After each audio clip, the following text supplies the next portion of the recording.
Dear friends, next most important chapter is cell cycle and cell division. You know, new cells are formed from pre-existing one. पूर्वीच्या सेल्समध्ये division होऊन नवीन cells बनतात. Growth साठी sale division process अतिशय महत्वाची आहे. रिप्रोडक्शनच्या process साठी सुद्धा सेल डिव्हिजन अतिशय महत्वाची आहे.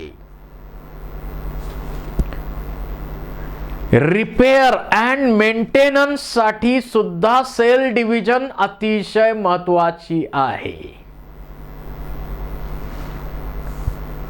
The growth and reproduction of all organisms depends upon cell division and enlargement of cells.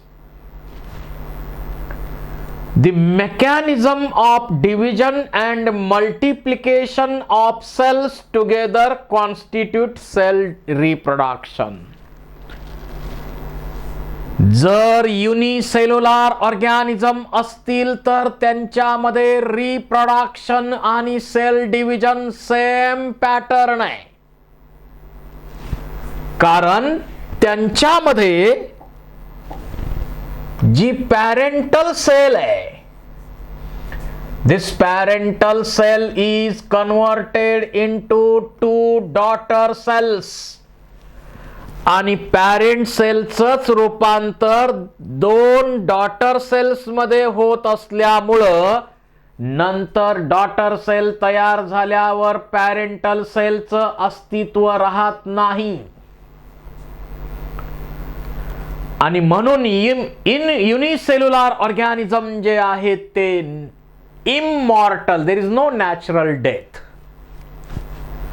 There is no natural death.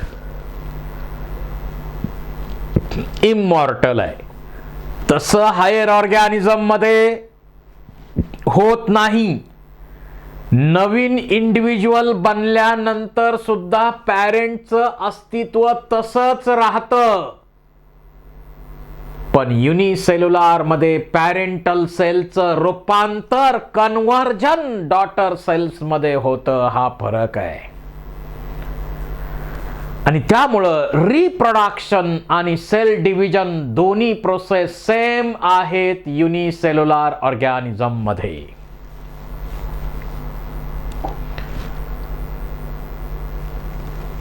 Sale divisions 3 टाईपच्या आहेत. अमायटॉसिस, मायटॉसिस अँड मियोसिस. ज्या डिव्हिजन मध्ये इक्वल डिस्ट्रीब्युशन होत नाही जेनेटिक मटेरियलचं, त्या डिव्हिजनला म्हणायचं अमायटॉसिस. आणि सुरुवातीला अमायटॉसिस ही एकमेव डिव्हिजन होती. प्रोकॅरियोटिक मध्ये फक्त अमायटॉसिस आहे. मोनेरा किंगडम मध्ये फक्त अमायटॉसिस डिव्हिजन आहे. नंतर इव्होल्यूशनच्या प्रोसेस मध्ये प्रोटिस्टा या किंगडम मध्ये मायटॉसिस आणि मियोसिस सारख्या सेल डिव्हिजन अस्तित्वात आल्या.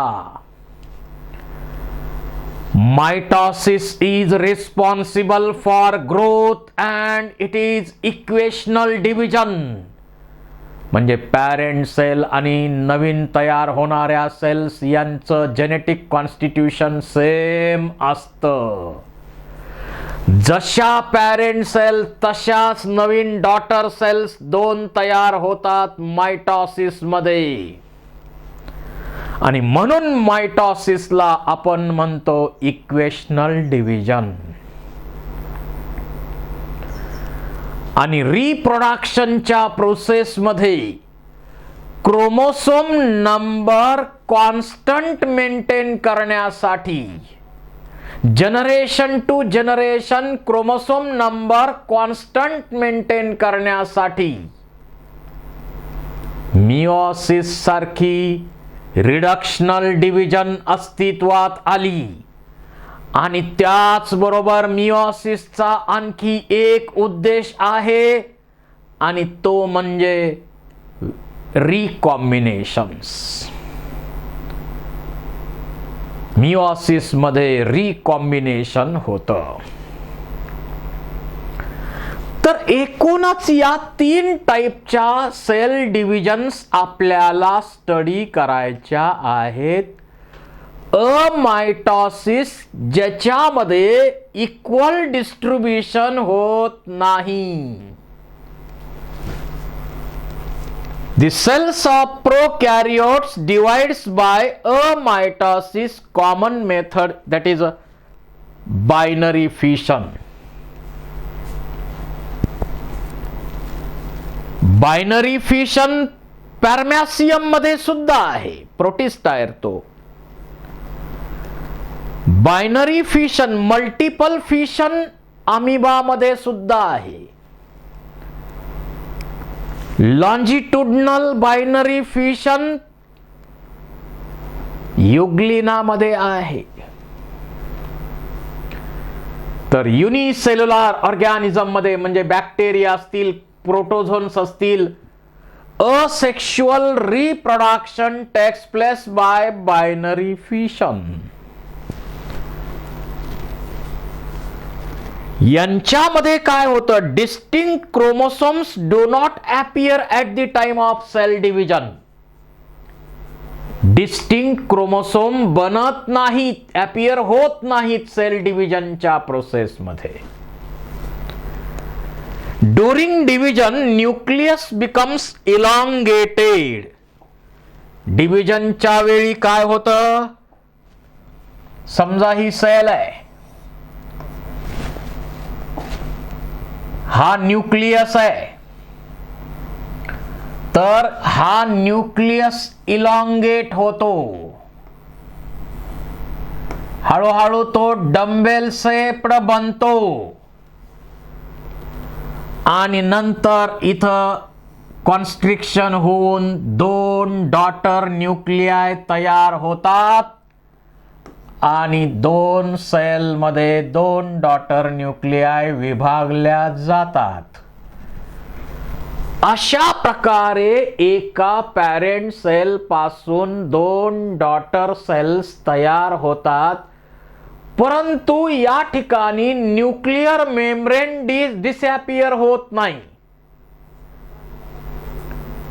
आणि डिस्टिंक्ट क्रोमोसोमचा अपीयरन्स सुद्धा या सेल डिव्हिजन मध्ये होत नाही. म्हणजे अंदाजे केलेली वाटणी. अंदाजे केलेली वाटणी म्हणजे अमायटॉसिस.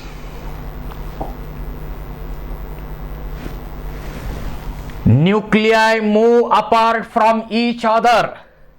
Cytoplasm also divides by constriction to form cells. Amitosis does not show equal distribution of chromatin material. म्हणजे इथं क्रोमॅटिन मटेरियलचं डिस्ट्रीब्युशन इक्वल होत नाही. The cells have structural and functional irregularities. Cells तशा इरेग्युलरच बनणार ना मग. In this division there is no spindle body formation and no distinct chromosome formation. Spindle body तयार होत नाही आणि क्रोमोसोम, डिस्टिंक्ट क्रोमोसोम असे अपीयर होत नाही. Nuclear envelope remains intact. Nuclear membrane जे डिसअपियर होत असतं ते होत नाही. The daughter cells are approximately equal. Approximately. आता कोणामध्ये आहे, अमिबा मध्ये मल्टिपल फिशन पाहायला मिळतं अमायटॉसिस मध्ये. पॅरमॅसियम मध्ये जो मेगा न्यूक्लियस आहे, जो मेगा न्यूक्लियस आहे तो अमायटॉटिकली डिवाइड होतो आणि मायक्रो न्यूक्लियस आहे तो मायटॉटिकली डिवाइड होतो. फरक लक्षात घ्या. MCQ बनणार, नोट डाऊन करून ठेवा. मॅमल्स मध्ये जर पाहिलं तर आपले जे फोटल मेम्ब्रेन्स आहेत, एम्नियॉन, कोरियॉन, योक सॅक, अलेंटॉइस, त्यांच्यामध्ये अमायटॉटिक डिव्हिजन आहे. Division of mitochondria and chloroplast, त्यांच्यामध्ये अमायटॉटिक डिव्हिजन आहे. एकूणच अमायटॉटिक डिव्हिजन मध्ये काय होतं, एका पॅरेंट सेल पासून 2 डॉटर सेल कन्वर्ट होऊन तयार होतात. पुन्हा पॅरेंट सेलचं अस्तित्व राहतं का? नाही.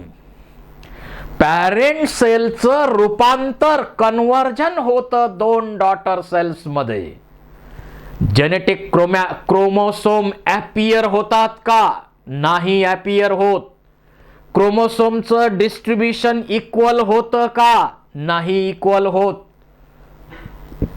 त्याचबरोबर न्यूक्लियर मेम्ब्रेन डिसअपियर होतं का? नाही. स्पिंडल बॉडी तयार होते का? नाही.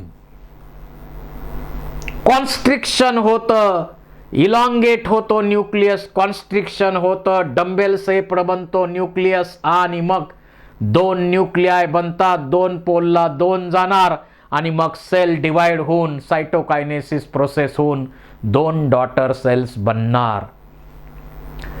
अशा प्रकारे अमायटॉसिसची प्रोसेस होते.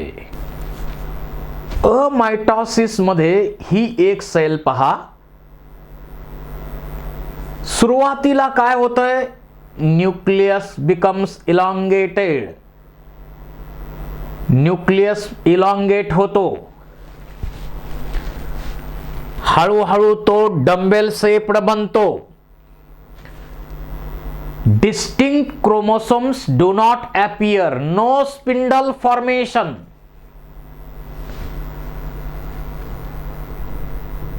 आणि मग इथं कॉन्स्ट्रिक्शन तयार होतं. 2 न्यूक्लियाय वेगळ्या होतात, अपोजिट पोल कडे जातात. कॉन्स्ट्रिक्शन होऊन 2 डॉटर सेल्स बनतात. एका पॅरेंट सेलचं रूपांतर होऊन डॉटर सेल्स बनतात. म्हणजे पॅरेंट सेलचं अस्तित्व पुन्हा राहतं का? नाही. So these cells are immortal. There is no natural death. There is no natural death in unicellular organisms. तर अशा प्रकारे अमायटॉसिस डिव्हिजन होते.